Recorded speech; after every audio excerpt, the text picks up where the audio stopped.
Dear students and readers of English, welcome to my YouTube channel, College English Education.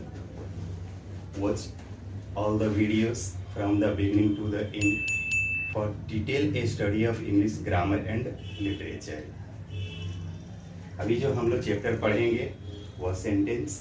इसके पहले वाले video में आपको पार्ट 1, पार्ट 2 में सेंटेंस के इंट्रोडक्शन, काइंड्स के बारे में हम लोग डिस्कस किए हैं। आज जो हम सेंटेंस के बारे में अध्ययन करेंगे वो सेंटेंस का नेक्स्ट काइंड होता है। आप ध्यान से समझेंगे। Sentence, the next kind interrogative sentence. इसके पहले हम लोग इंट्रोगेटिव सेंटेंस के बारे में डिस्कस किए थे कि वे सभी सेंटेंस जिसे पढ़ने, लिखने या बोलने, सुनने से यह बोध हो कि आपसे कुछ पूछा गया, उसे हम लोग इंट्रोगेटिव सेंटेंस कहते हैं। इसके दो एग्जाम्पल भी आपको दिए गए थे। जैसे पहला एग्जाम्पल आप देखते हैं, आर यू ए डॉक्टर। क्या आप एक डॉक्टर हैं? यह एक सेंटेंस हुआ जिसे पढ़ने से यह बोध हुआ कि आपसे कुछ पूछा गया। ऐसे सेंटेंस को आप इंट्रोगेटिव सेंटेंस बोलेंगे। हम इसे दूसरे तरीका, एक दूसरा सेंटेंस भी रखते हैं, वेयर यू ए डॉक्टर। आप क्यों एक डॉक्टर हैं? यह भी एक सेंटेंस है जिसे पढ़ने से बोध होता है कि आपसे कुछ पूछा गया। ऐसे सेंटेंस को इंट्रोगेटिव सेंटेंस कहा जाता है। लगे इसके साथ एक नोट पॉइंट को आप रखेंगे, एंड इंट्रोगेटिव सेंटेंस ऑलवेज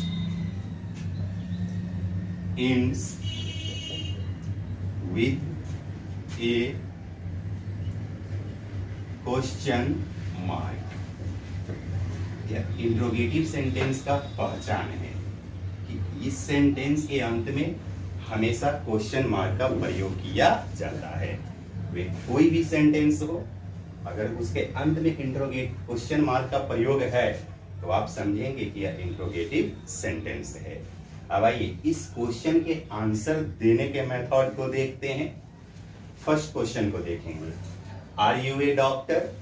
जब हम आंसर देते हैं, अगर यस बोलते हैं तो भी आंसर है, और नो बोलते हैं तो भी आंसर है। Are you a doctor? Yes, it means you are a doctor. No, it means you are not a doctor. Were you a doctor? यहाँ जो नेक्स्ट क्वेश्चन हुआ आपका, इसका आंसर ना हम हाँ में दे सकते हैं और ना ही ना में दे सकते हैं। यानी इसके लिए कंप्लीट सेंटेंस का प्रयोग करना पड़ता है। अतः हम कह सकते हैं कि क्वेश्चन दो प्रकार के होते हैं। कुछ ऐसे क्वेश्चन हैं जिसके आंसर आप हाँ या ना में दे सकते हैं। कुछ ऐसे क्वेश्चन हैं जिसके आंसर ना आप हाँ में दे सकते हैं और ना में दे सकते हैं। अब इन चीजों को ऐसे देखेंगे आप, interrogative sentence each of two kinds। हम इंट्रोगेटिव सेंटेंस को भी दो प्रकार से समझेंगे। First of all, yes no question. Second, WH question. Question हमारे दो प्रकार के हो गए, एक यस नो क्वेश्चन हुआ, दूसरा WH क्वेश्चन हुआ। अब इन सभी क्वेश्चन को हम लोग डिफाइन करते हैं।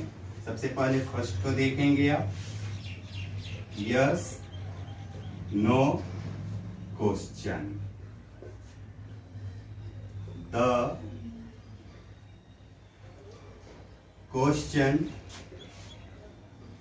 which can be answered or replied with yes or no, it's with yes or no is called yes no question. yes no question वे प्रश्न जिसके आंसर आप हाँ या ना में दे सकते हैं उसे यस नो क्वेश्चन कहा जाता है। एग्जाम्पल को ऐसे समझेंगे, आर यू ए डॉक्टर, क्या आप एक डॉक्टर हैं? यस बोलिए तो भी आंसर है, नो बोलिए तो भी आंसर है। मे आई हेल्प यू, क्या मैं आपकी सहायता कर सकता हूं? यस बोलिए तो भी आंसर है, नो बोलिए तो भी आंसर है।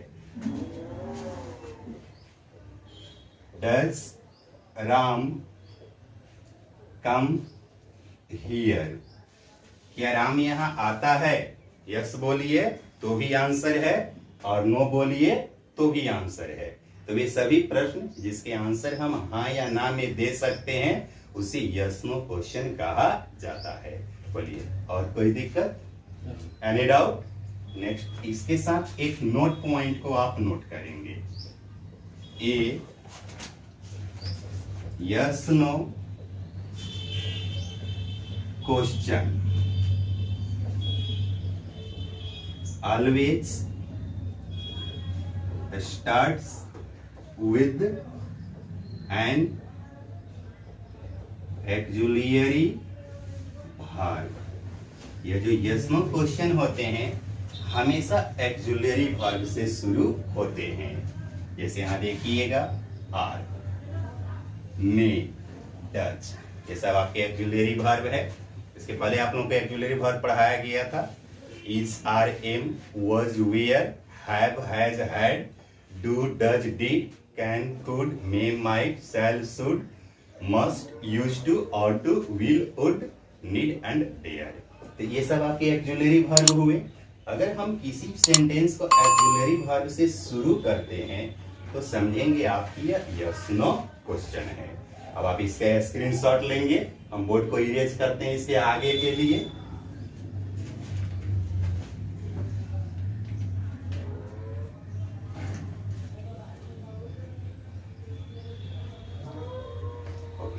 Next,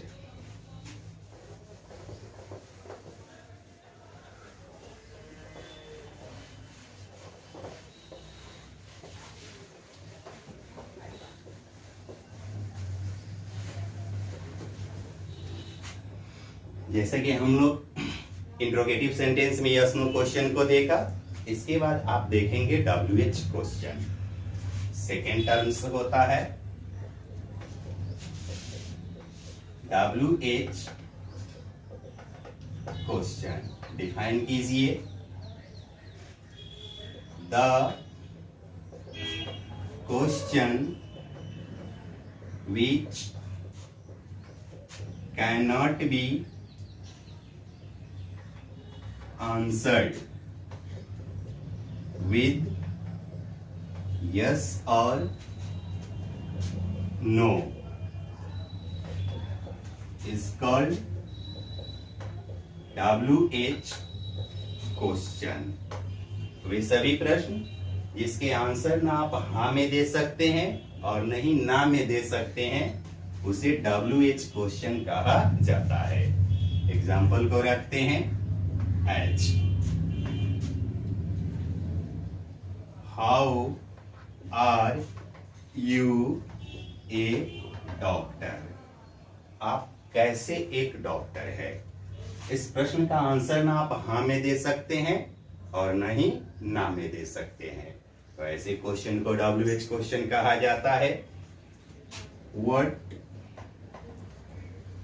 can I do for you, मैं आपके लिए क्या कर सकता हूं। ये भी एक प्रश्न है, आंसर ना आप हाँ में दे सकते हैं और नहीं ना में दे सकते हैं, ऐसे क्वेश्चन को WH क्वेश्चन कहते हैं। वेयर डज राम कम, राम कहाँ आता है। ये भी एक प्रश्न है। आंसर ना आप हाँ में दे सकते हैं और नहीं ना में दे सकते हैं। इस टाइप के जो प्रश्न होते हैं इन्हें WH क्वेश्चन कहा जाता है। WH क्वेश्चन कहने के पीछे एक कॉज है, रीजन। ये जितने WH, ये जो क्वेश्चन वर्ड होते हैं ये WH से शुरू होते हैं, इसलिए इसको WH वर्ड कहा जाता है। लेकिन एक यह भी क्वेश्चन वर्ड है जो WH से शुरू नहीं होता है, तो आप इसको WH वर्ड विथ हाउ भी समझ सकते हैं। WH वर्ड एंड हाउ कहेंगे इसको। अदरवाइज जनरल भाषा में आप हाउ को भी WH वर्ड बोल सकते हैं, चल सकता है। जैसे यहां हम एक नोट पॉइंट को रखते हैं, क्लियर करेंगे। A WH question always starts with a WH word and how etc। यानी वे सभी प्रश्न जो किसी WH वर्ड से शुरू होते हैं या हाउ से शुरू होते हैं उन्हें हम WH क्वेश्चन बोलेंगे। हालांकि WH वर्ड आप लोगों को इसके पहले लिखा दिया गया है, अब आप इसका स्क्रीनशॉट लेंगे, हम बोर्ड को इरेज करते हैं नेक्स्ट काइंड के लिए।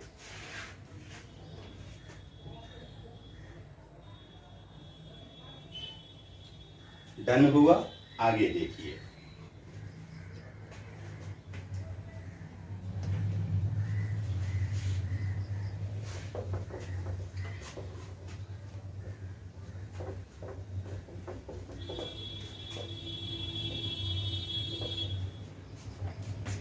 इस सेंटेंस सेक्शन में अब तक हम लोगों ने देखा assertive sentence, interrogative sentence. Sentence वह है जो मीनिंगफुल कॉम्बिनेशन को प्रेजेंट करता है, यानी सार्थक, सार्थक जो है ना, शब्दों के जो सार्थक मेल होते हैं उसे आप सेंटेंस, हिंदी में वाक्य इसको बोलेंगे। इसके 5 काइंड्स होते हैं, जिसमें पहला होता है असर्टिव सेंटेंस, यानी जब आप किसी के बारे में कुछ बोलते हैं तो असर्टिव सेंटेंस हो गया, और पूछते हैं तो इंट्रोगेटिव सेंटेंस हो गया। हमने असर्टिव को भी 2 ब्रांच में देखा। अगर हम हाँ में बोलते हैं तो अफर्मेटिव सेंटेंस है, ना में बोलते हैं तो नेगेटिव सेंटेंस है। हमने इंट्रोगेटिव के भी 2 तरीके से समझा। वे प्रश्न जिसके आंसर आप हाँ या ना में दे सकते हैं वह आपका यस नो क्वेश्चन है, और जिसका आंसर आप हाँ या ना में नहीं दे सकते हैं वह WH क्वेश्चन है। इसके बाद आप जो नेक्स्ट काइंड देखेंगे सेंटेंस का, यहां देखिए, थर्ड इंपरेटिव सेंटेंस। डिफाइन करते हैं the sentence which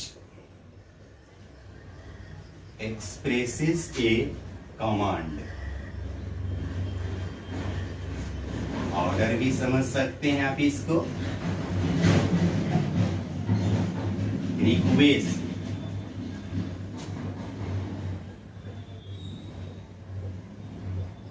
and suggestion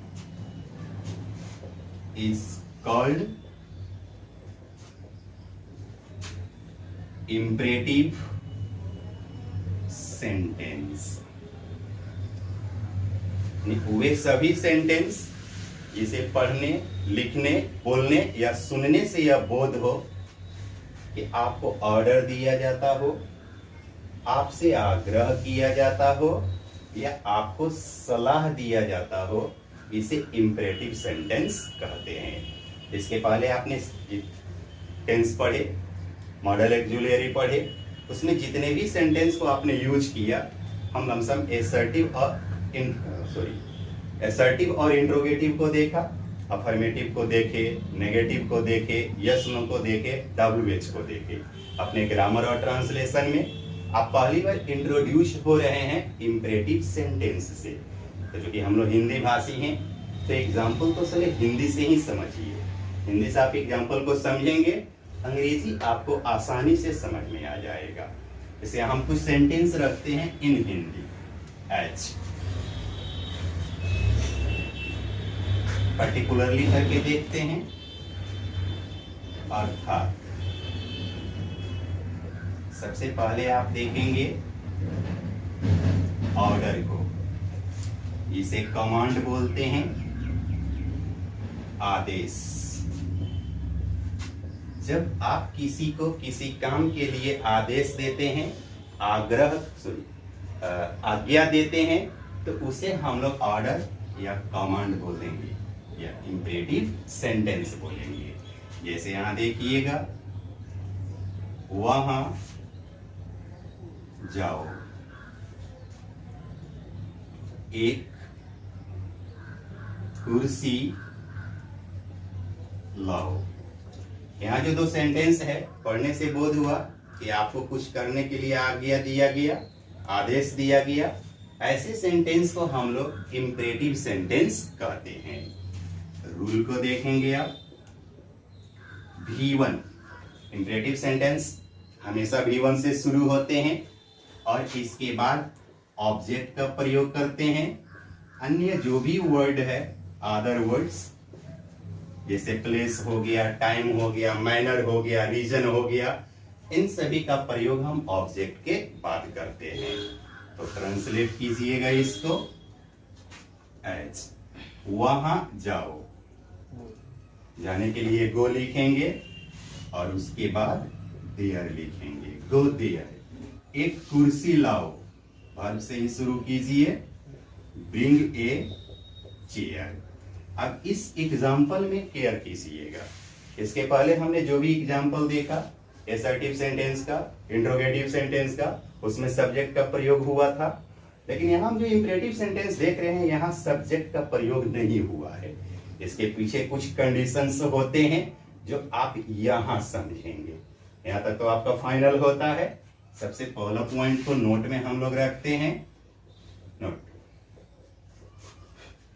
imperative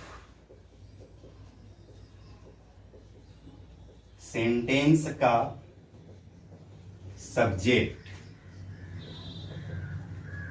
हमेशा यू होता है, अतः इसे साइलेंट रखा जाता है। अब इसके पीछे भी एक कंडीशंस होता है। हम ऑर्डर उसको देते हैं जो सुनता है, हम आग्रह उससे करते हैं जो सुनता है, हम सलाह भी उसी को देते हैं जो सुनता है। और जो सुनता है उसको कौन पर्सन बोलते हैं? सेकंड पर्सन बोलते हैं। कौन पर्सन बोलते हैं? सेकंड पर्सन बोलते हैं। और सेकंड पर्सन के जो प्रोनाउन होते हैं वो क्या होता है? यू होता है। इसलिए इंपरेटिव सेंटेंस का सब्जेक्ट जो होता है हमेशा सेकंड पर्सन होता है, मतलब यू होता है। इसे लिखने की जरूरत नहीं होती है, क्योंकि यह फिक्स है, लिखें तो भी सही, न लिखें तो भी सही। तो प्रचलन है न लिखने का, तो हम नहीं लिखते हैं। लेकिन कुछ अन्य कंडीशंस है यहाँ पे, जैसे यहाँ देखिएगा, कभी कभी यू से किसी खास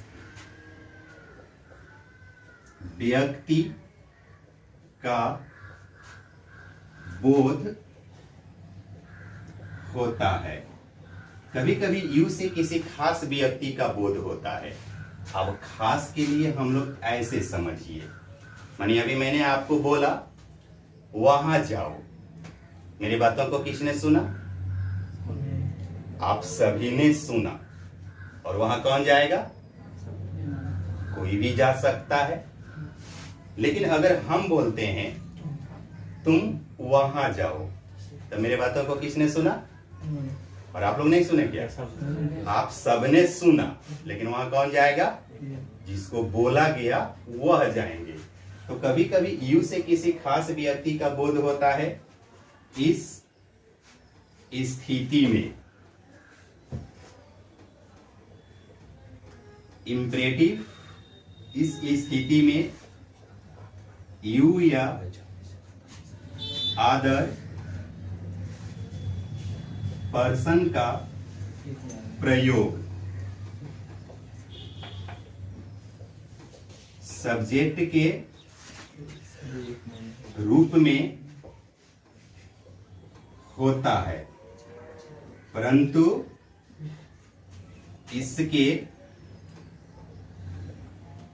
तुरंत बाद कॉमा का प्रयोग होता है। इस परिस्थिति में तो आप यू का या अन्य पर्सन का प्रयोग सब्जेक्ट के जगह पे करेंगे, लेकिन उसके तुरंत बाद कॉमा का प्रयोग करेंगे। अब इस एग्जांपल को यहां समझते हैं हम लोग। जैसे मान लीजिए तुम वहां जाओ। अब इस वक्त पार्टिकुलर व्यक्ति को जो है ना इंडिकेट किया जाता है। इस परिस्थिति में आप जो है ना यू का प्रयोग करेंगे और उसके बाद V1 प्लस अदर वर्ड का प्रयोग करेंगे, लेकिन सब्जेक्ट के तुरंत बाद कॉमा यूज करेंगे। हिंदी में नहीं भी होता है, बट आप इंग्लिश में जो है ना हम यू के सब्जेक्ट के बाद कॉमा का प्रयोग करेंगे। You go there. ध्यान दीजिएगा, अगर यहाँ से कॉमा हटाएंगे तो सेंटेंस का अर्थ बदल जाएगा। अगर ऐसे लिखते हैं you go there, it means तुम वहां जाते हो, लेकिन जैसे ही यहाँ आप कॉमा का प्रयोग करेंगे यू गो देयर, यानी तुम वहां जाओ। जैसे नेक्स्ट देखते हैं, मोहन एक कुर्सी लाओ। किसको बोला गया? मोहन को, यानी किसी पार्टिकुलर व्यक्ति को जो है ना इंडिकेट किया गया है, बोला गया है। आप यहां जो है ना मोहन लिखेंगे और इसके बाद कॉमा का प्रयोग करेंगे। Mohan bring a chair. कोई डाउट? यहां तक बात आपको समझ में आता है? आप इसका स्क्रीनशॉट लीजिएगा। इसके आगे हम लोग देखते हैं,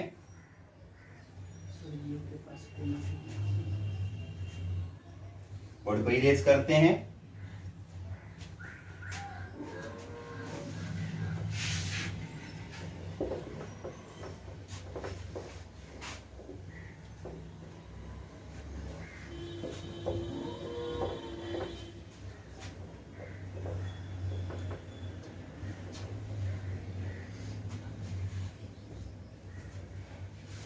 हमने जो भी एग्जांपल देखा, ये कमांड ऑर्डर को एक्सप्रेस किया।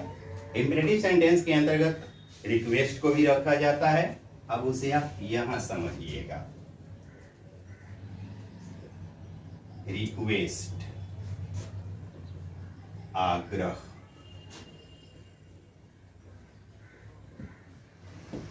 अनुरोध। सेम एग्जांपल को देखिएगा, कृपया वहां जाइए, कृपया मेरी मदद कीजिए। इसे आदर सूचक वाक्य भी कहा जाता है। यानी जब हम प्रश्नों से किसी को आदर देते हैं तो वह आग्रह और अनुरोध के श्रेणी में चला जाता है। ऐसे सेंटेंस को जब आप ट्रांसलेट करेंगे तब सबसे पहले प्लीज का प्रयोग करेंगे या काइंडली का प्रयोग करेंगे। हालांकि आप प्लीज या काइंडली दोनों में से किसी का भी प्रयोग कर सकते हैं। पर्टिकुलरली तौर पे देखें तो दया करके, इसके लिए लोग काइंडली का प्रयोग करता है। अदरवाइज जितने भी एप्लीकेशंस होते हैं उसमें आप काइंडली का प्रयोग करेंगे। जनरली बोलचाल के भाषा में हम लोग प्लीज का प्रयोग करते हैं। आप चाहे तो काइंडली का भी प्रयोग कर सकते हैं, लेकिन इसके तुरंत बाद कॉमा का प्रयोग करेंगे। उसके बाद जो है ना V1 का प्रयोग करेंगे। ऑब्जेक्ट, अन्य जो वर्ड होंगे अदर वर्ड्स। अदर वर्ड्स को ऐसे भी समझ लीजिएगा, PMTR, ये क्रम है लिखने का। प्लेस, मैनर, टाइम, रीजन, यानी इसमें जो पहले हो, अगर सभी का प्रयोग हो तो सबसे पहले प्लेस को रखते हैं, तब मैनर को रखते हैं, फिर टाइम को रखते हैं, तब रीजन को रखते हैं। जो आपको मिले उसका यूज करेंगे आप। आंसर देखते हैं। कृपया वहां जाइए। Please go there. कृपया मेरी मदद कीजिए। Please help me. यहां ध्यान दीजिएगा, आप इसको ऐसे भी लिख सकते हैं, गो देयर प्लीज। लेकिन ध्यान देंगे, अगर प्लीज का प्रयोग आप पहले करते हैं तो कॉमा बाद में यूज होता है, लेकिन अगर प्लीज का प्रयोग आप अंत में करते हैं तो कॉमा पहले यूज होता है। हालांकि आप पहले भी प्लीज का यूज पहले भी कर सकते हैं और लास्ट में भी कर सकते हैं। यानी अभी जो आपने काइंडली प्लीज से रिलेटेड जो सेंटेंस देखे, यह इंपरेटिव सेंटेंस है जो रिक्वेस्ट को एक्सप्रेस कर रहे हैं। इसके बाद जो आप देखेंगे उसे देखेंगे, यह होता है सजेशन, सलाह। अब सलाह को आप ऐसे समझेंगे क्योंकि इसके बनावट जो है ना ऑर्डर के ही तरह होता है।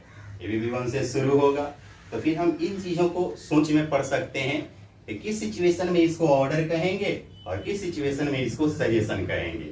तो फिलहाल एग्जाम्पल समझिए, उसके बाद इसके अंतर को हम समझाते हैं। एज, बड़ों की आदर करो।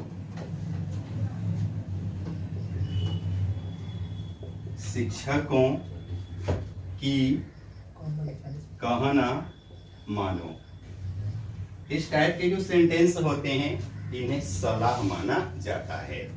रूल जो होगा, जो आप रूल फॉलो करेंगे, V1 ऑब्जेक्ट अदर वर्ड्स। अब इस रूल को फॉलो करेंगे जो अभी अभी आपने ऑर्डर में जिस रूल को फॉलो किए थे। आंसर देखिएगा, बड़ों की आदर करो, एच, रेस्पेक्ट द एल्डर्स। शिक्षकों की कहना मानो, ओबे द टीचर्स, अन्य इत्यादि। अब यहां आप ध्यान देंगे, जब आपको कोई काम कहा जाए करने के लिए और आप करें, लेकिन उसे हमें भी करना चाहिए। खास करके जिस वाक्य से, सेंटेंस से आपके कर्तव्य का बोध होता हो, आपके नैतिकता का बोध होता हो, उसे हम लोग सलाह बोलते हैं।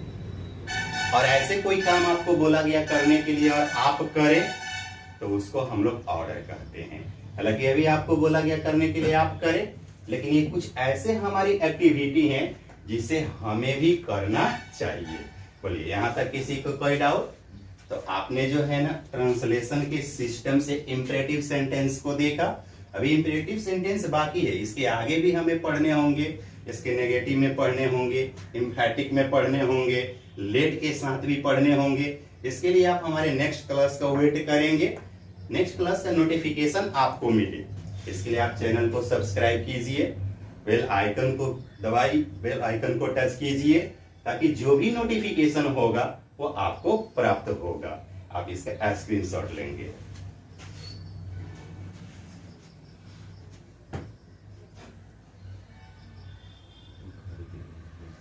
Thanks for watching.